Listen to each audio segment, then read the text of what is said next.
Pro 3, Jaringan Berita Nasional. Saya sapa di ujung telepon Direktur Fasilitasi Penanganan Korban dan Pengungsi Deputi Bidang Kedaruratan BNPB Pak Nelwan Harahap. Pak Nelwan, selamat pagi. Selamat pagi Pak Redi. Salam sehat Pak Nelwan. Selamat sehat. Iya, kita lihat ya Pak Nelwan, ini dari awal tahun sampai sekarang ini sudah beberapa kejadian bencana yang terjadi di tanah air. Tentunya dengan mitigasi yang baik kita bisa meminimalisir mungkin begitu ya dampak dari bencana yang terjadi. Tapi bagaimana sebenarnya mitigasi bencana ini di tanah air? Sejauh mana dilakukan begitu Pak Nelwan? Iya, makasih Mas Randy. Upaya mitigasi ini memang itu kalau kita ibaratkan adalah investasi terbesar yang harus kita kerahkan dalam manajemen penanggulangan bencana secara keseluruhan. Nah, oleh sebab itu ya kita harus perkuat ya mulai daripada peningkatan kapasitas penanggulangannya, kemudian kapasitas masyarakat, termasuk juga kapasitas daya dukung lingkungan. Ya. Sebenarnya dari sisi aturan dan kebijakan ya sudah ada ketentuan bahwa setiap daerah, kabupaten, kota dan provinsi menyusun rencana kontingensi dan rencana operasi penanggulangan bencana sesuai dengan karakteristik ancaman bencana atau berbasis risiko yang ada di wilayah masing-masingnya.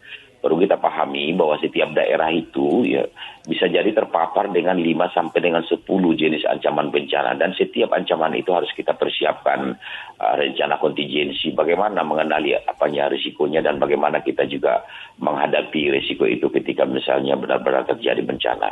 Seperti itu kira-kira Pak Aridi. Nah, hal-hal yang tadi Pak Nelwan sampaikan sejauh ini bagaimana penerapannya Pak Nelwan?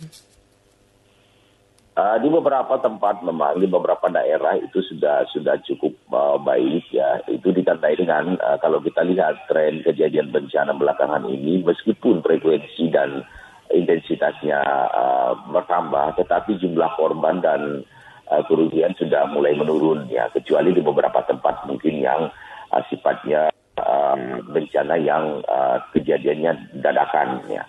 Terutama untuk bencana-bencana yang slow onset seperti misalnya bencana hidrometeorologi ya. Ini kan sudah bisa dideteksi dan diprediksi kapan terjadi dan bagaimana dampak yang akan ditimbulkan oleh bencana itu. Kalau misalnya erupsi dengan gempa sampai saat ini memang masih agak susah dideteksi, namun tidak tertutup kemungkinan untuk kita mempersiapkan segala sesuatu ya. Jadi artinya mitigasi bencana kita ini sudah semakin baik begitu Pak Nelwan? Ya betul Pak. Nah indikator-indikator untuk kita melihat bahwa mitigasi bencana di tanah air sendiri sudah semakin baik begitu, kita melihatnya seperti apa Pak Nelwan? Yang pertama memang dari sisi penguatan kapasitas ya. Kita sudah memiliki perangkat hukum, aturan, regulasi, kebijakan ya. Kita juga sudah memiliki kelembagaan yang diberikan tugas untuk penanganan yang lebih cepat dan diberikan kewenangan yang juga mencukupi ya.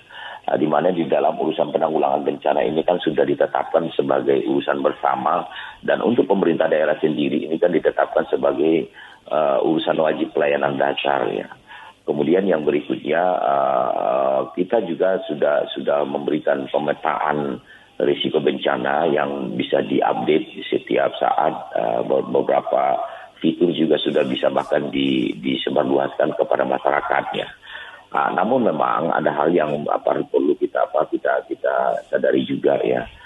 Masyarakat kadang-kadang cepat lupa ya. Ketika misalnya satu kali kejadian bencana kita menganggap itu selesai, padahal seperti saya sebutkan di segmen awal tadi ya. Satu daerah itu bisa jadi mereka menghadapi 5 sampai dengan 10 ancaman bencana, dan setiap ancaman bencana itu memiliki karakteristik yang harus kita persiapkan. Indikator yang kedua memang seperti yang sebutkan tadi yang pada sebelumnya, kalaupun intensitas kejadian bencana itu semakin tinggi di belakangan ini, jumlah korban dan kerugiannya cenderung kita lihat itu menurun dibandingkan kejadian-kejadian sebelumnya. Ini pertanda bahwa upaya mitigasi kita sudah semakin baiknya. Contoh misalnya kemarin ketika kejadian erupsi Gunung Ruang di Sitaro kan gitu. Sebegitu dahsyatnya kejadian letusan itu, tetapi dengan mitigasi yang bagus, cara-cara mereka menangani pada saat evakuasi itu tidak terjadi satu orang korban pun dalam kejadian itu, baik akibat langsung dari bencana maupun pada saat penanganan darurat. Saya kira ini praktik-praktik baik seperti ini perlu juga disebarluaskan dan diadopsi oleh daerah-daerah lain yang memiliki karakteristik ancaman yang sama dengan wilayah-wilayah yang mampu mengatasi kendala-kendala dalam mitigasi dan manajemen kedaruratan pada saat terjadi bencana. Begitu Pak Rudi. Baik, Pak Nelwan, terima kasih Pak Nelwan untuk waktunya sudah berbincang bersama Pro3 RRI pagi hari ini. Selamat pagi, selamat kembali melanjutkan aktivitas Pak Nelwan, sehat selalu. Terima kasih, salam sehat Pak Randy. Direktur Fasilitasi Penanganan Korban dan Pengungsi Deputi Bidang Kedaruratan BNPB Pak Nelwan Harahap.